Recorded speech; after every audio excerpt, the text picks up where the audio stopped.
కీర్తనల గ్రంథము 65వ అధ్యాయము.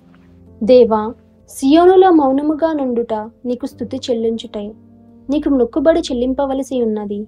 ప్రార్థన ఆలకించువాడా, సర్వ శరీరులు నీ యొద్దకు వచ్చెదరు. నా మీద మోపబడిన దోషములు భరింపజాలనివి. మా అతిక్రమముల నిమిత్తము నీవే ప్రాయశ్చిత్తము చేయుదువు. నీ ఆవరణములలో నివసించినట్లు నీవు ఏర్పరచుకొని చేర్చుకునివాడు ధన్యుడు. నీ పరిశుద్ధాలయము చేత, నీ మందిరములోని మేలు చేత మేము తృప్తి పొందెదము. మాకు రక్షణకర్తవైన దేవా, భూదిగంతుల నివాసులందరికీ, దూర సముద్రము మీదనున్న వారికి ఆశ్రయమైన వాడా, నీవు నీతిని బట్టి భీకర క్రియల చేత మాకు ఉత్తరమిచ్చుచున్నావు. బలమునే నడికట్టుగా కట్టుకొనిన వాడై, తన శక్తి చేత పర్వతములను స్థిరపరచువాడు ఆయనే. ఆయనే సముద్రముల ఘోషను, వాటి తరంగముల ఘోషను అణుచువాడు. జనముల అల్లరిని చల్లార్చువాడు. నీ సూచక క్రియలను చూచి దిగంత నివాసులను భయపడుదురు.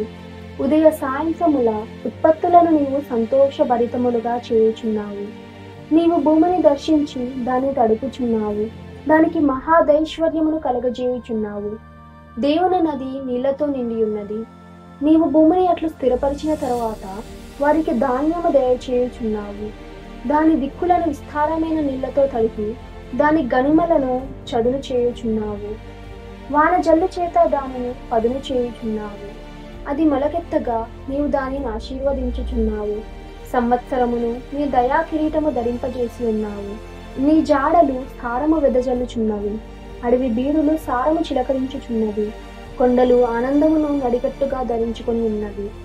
పచ్చిక పట్లు మందలను వస్త్రము వలె ధరించి ఉన్నవి. లోయలు సస్యములతో కప్పబడి ఉన్నవి. అన్నియు సంతోష ధ్వని చేయుచున్నవి. అన్నియు గానము చేయుచున్నవి.